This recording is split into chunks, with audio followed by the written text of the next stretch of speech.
Assalamualaikum warahmatullahi wabarakatuh. Persilahkanlah kami membaca cerpen yang berjudul Bukan Sahabat Sejati. Tapi pertama-tama, perkenalkan nama saya Muhammad Fauzan Al-Ansari sebagai prolog. Perkenalkan, nama saya Dave Patanduk sebagai Dave. Perkenalkan, saya Nabila Syakira sebagai Nabila.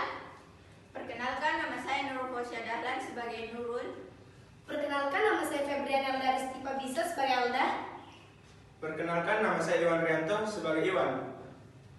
Nabila, Dave, Nurul, Iwan, dan Alda adalah 5 remaja dari 5 sekolah berbeda yang mendeklarasikan diri menjadi sahabat sejati. Tetapi kedekatan mereka sesungguhnya memiliki tujuan masing-masing, lebih kepada kebutuhan saling melengkapi. Akhirnya terjadi sebuah hubungan persahabatan. Hei, kalian bagaimana? Ikut undangan besok tidak? Undangan apa sih? Kok kamu nggak diajak sih? Rupanya Nabila membicarakan undangan perkemahan tingkat provinsi yang akan dilaksanakan seminggu lagi. Tentu saja Dave, Nurul, Iwan, dan bahkan Alda pun juga diundang melalui sekolah masing-masing. Tapi saat itu ada hal yang tak mereka sadari. Iwan dan Alda ternyata tidak bisa mengikuti acara kesukaan mereka tersebut. Iwan tidak bisa berangkat karena ia sedang dirawat di rumah sakit, sedangkan Alda harus menggantikan ibunya berdagang di rumah. Mendapatkan momen kebersamaan yang seru, Nabila, Dave, dan Nurul pun sepertinya lupa akan 2 orang sahabat mereka. Padahal Iwan dan Alda adalah teman selisih mereka. Hanya saja mereka berlima bersekolah di sekolah yang berbeda karena berbagai alasan. Kenapa mereka tidak ada yang kesini ya? Mungkin sedang sibuk. Aku saja jarang melihat mereka bertiga. Mungkin mereka memang tidak ingat dengan kita, Anda. Jangan bilang seperti itu. Mereka kan sahabat kita. Tidak mungkin mereka lupa. Tapi, apa kamu sudah memberitahu mereka kalau kamu sakit? Sudah lewat SMS, tapi tak ada satupun dari mereka yang membalas. 1 bulan berlalu, perkemahan telah usai. Iwan pun telah sembuh, sedangkan Alda juga sudah bisa beraktivitas seperti biasa. Saat itu mereka melanjutkan kegiatan yang tertunda, yaitu membuat tugas laporan dan hasil kunjungan studi wisata yang mereka lakukan tempoh hari. Iwan dan Alda sangat rajin mengerjakan tugas, bahkan dalam 1 minggu terakhir mereka sudah hampir menyelesaikan tugas tersebut. Berbeda dengan ketiga teman lainnya, meski berbeda sekolah, mereka pun memiliki kegiatan yang tak jauh beda. Tetapi mereka lebih sibuk bermain tanpa memikirkan tugas yang harus dikerjakan. Sampai suatu hari mereka berlima secara tak sengaja bertemu. Hei, kalian dari mana? Dari depan habis print tugas. Kalian dari mana? Kita mau jalan-jalan. Emangnya tugas apa sih? Ini laporan karya tulis. Memang kalian tidak ada tugas seperti ini ya? Nabila, Dave, dan Nurul pun terdiam. Mereka ingat bahwa mereka juga memiliki tugas yang sama dengan itu. Mereka tetap lebih memilih jalan-jalan ke dari mall. Karena terlalu serius dengan ketiga temannya tersebut, Iwan tak sengaja jatuh. Kertas tugas yang baru saja dibuatnya berhamburan, bahkan ada yang sampai masuk ke selokan. Aduh, tolong bantuin nih.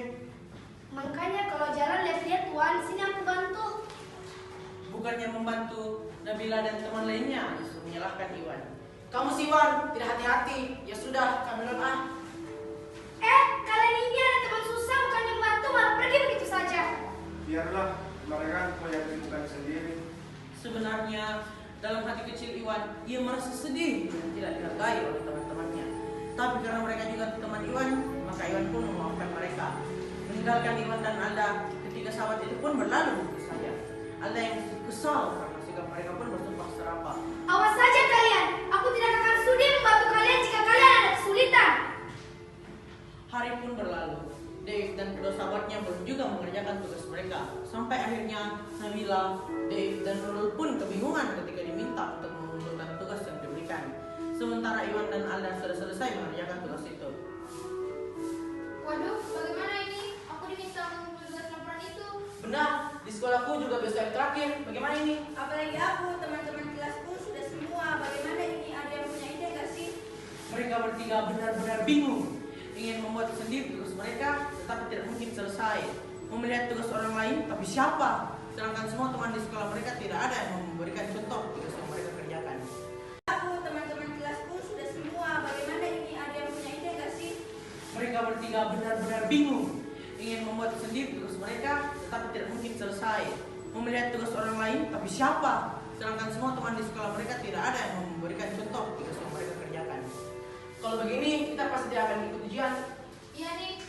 Bagaimana dengan Iwan dan Alda? Benar, itu ide yang sangat bagus. Kita minta sama Iwan dan Alda saja. Tanpa berpikir panjang, mereka pun menemui Iwan dan Alda di rumah mereka masing-masing. Iwan sedang tidak ada di rumah, ia sedang membantu ayahnya di kebun. Tinggal Alda yang menjadi harapan mereka satu-satunya. Bagaimana ini? Yuk kita langsung ke tempat Alda aja. Kalau tidak ada, kita tunggu sampai dia pulang. Benar saja, seperti juga Iwan, Alda juga sedang membantu orang tuanya. Ia sedang berbelanja menggantikan ibunya yang sedang sibuk di rumah. Sampai sore mereka menunggu Alda sampai sahabatnya itu pulang. Kenapa kalian kesini? Begini Al, kami mau minjam tugas laporan kamu. Apa? Laporan? Tidak bisa.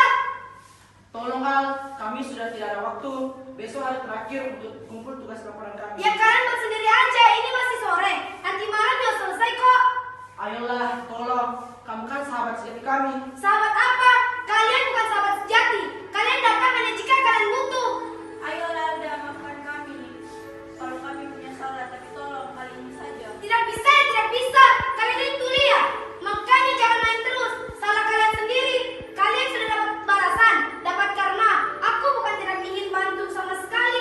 Tapi tugasku sudah dikumpul. Lebih baik kalian kerjakan sendiri. Akhirnya, dengan perasaan hampa, Nabila, Dave, dan Nurul meninggalkan rumah Alda. Kini tak ada lagi harapan. Mereka harus menanggung sendiri ulah perbuatan mereka. Sekian dan terima kasih. Kesahabatan tidak terjalin hanya orang yang istimewa. Namun kita jadi istimewa karena sahabat. Sahabatlah yang mengistimewakan kita. Sekian dari cerita pendek kami. Wassalamualaikum warahmatullahi wabarakatuh.